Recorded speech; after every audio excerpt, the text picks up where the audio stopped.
John was the love of my life. He was 6'7", but a big teddy bear. He was very intimidating to look at, but loved kids, loved animals.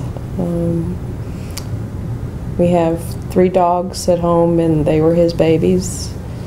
And my fondest memories of him are him sitting on the curb out on the street with all the neighborhood kids playing with his gas-driven race cars, teaching them how to race the cars up and down the street. And the day the neighborhood kids came to the door and knocked on the door and said, "Can Mr. John come out and play?" I laughed at him, and he had these huge dimples, and he broke this big smile, and he just looked at me, and I said, "They want you to play, you need to go outside."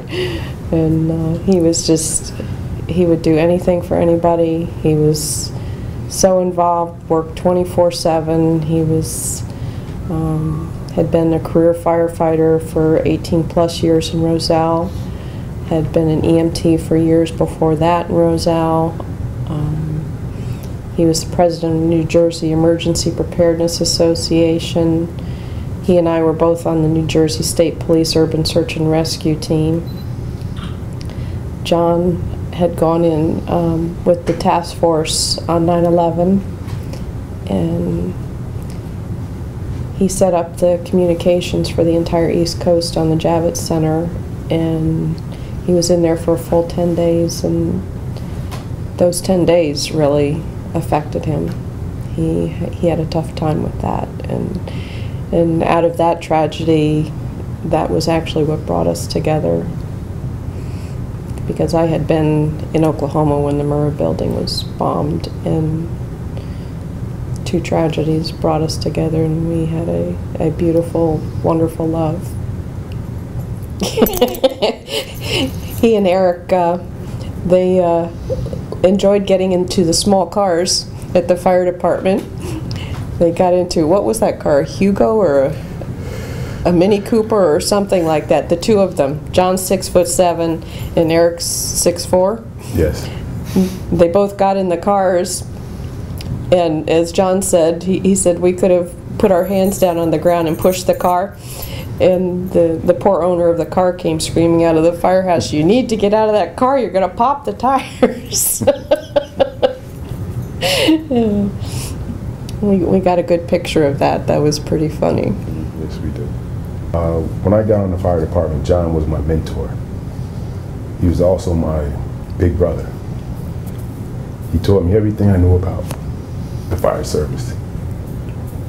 He was the first individual that actually took me up on his arm and showed me everything, because coming into the fire service, I had no idea what I was coming into. I took the test and finished high and got the job, but did not really understand what I was getting into. So I had no fire knowledge. And every day John would just take me and come to my house and talk to me about what the next step was. His nickname was Juice. And we called him that because he could put his hands on anything that you needed. Any resources that was needed in the town, he had access to.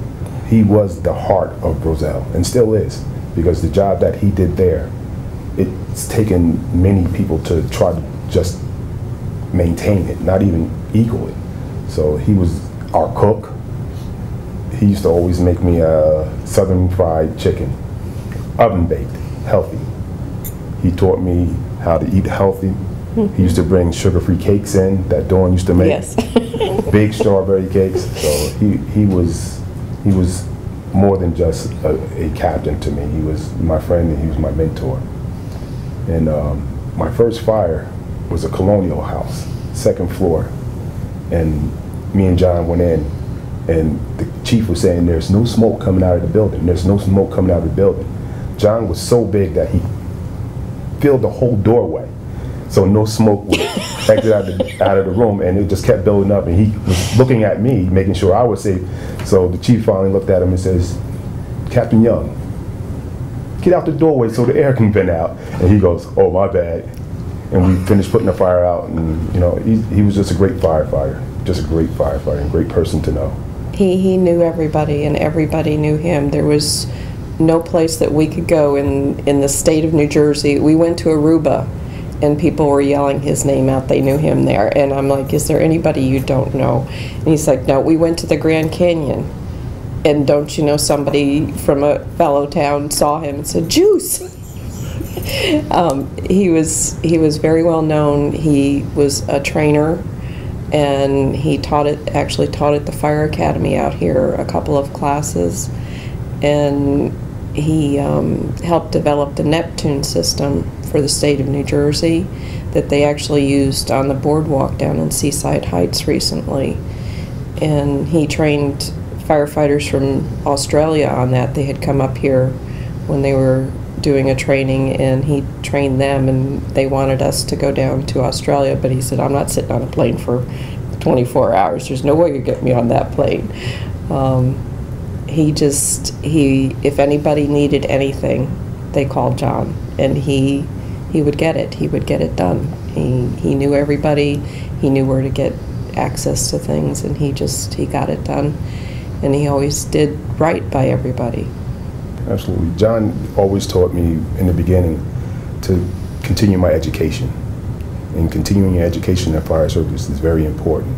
So I find myself now taking a lot more classes, trying to fill some of the shoes for the younger guys that he filled for me. We have a firefighter, Stevens, now that's involved in the OAM organization, and that's what John was in charge of. So a lot of us are trying to fill his shoes or do the things that he would have wanted us to do. So yes, he was a very positive person in our community, in our department, and you could just hear his voice sometimes, because John was just more than just he had a big voice. He was bigger than life, you know. Very white. Yeah. John was deeper. Yeah. And when he would tell you to do something, you would just, you know, he would never yell. I never ever seen this man mad. No. He would, you know, he would always talk to you. He can always find, he was a great communicator. That's why he was involved in communications. I mean, whatever his point was, he can tell you in just the calmest, deep voice, but you understood the sincerity and the importance of it. So, you know, his impression is lasting, and we're trying to continue his legacy. That he was a one-of-a-kind man. If to know John was to know an angel walking on earth, John was an open book. Whatever you needed, hot, cold, if you called him, he was always there. He didn't have a mean bone in his body. His heart was just as big as he was. And he was always there to help people that were better or worse than him. He never judged anybody. And the only time he would get mad is when you would talk about animals. If you talked about doing something bad to an animal or talked bad about it, oh, he would go off the other side of the cliff. But he was such a great man to know and be around with. You just couldn't replace him. He's irreplaceable. And we love him. Still do. Miss him every day.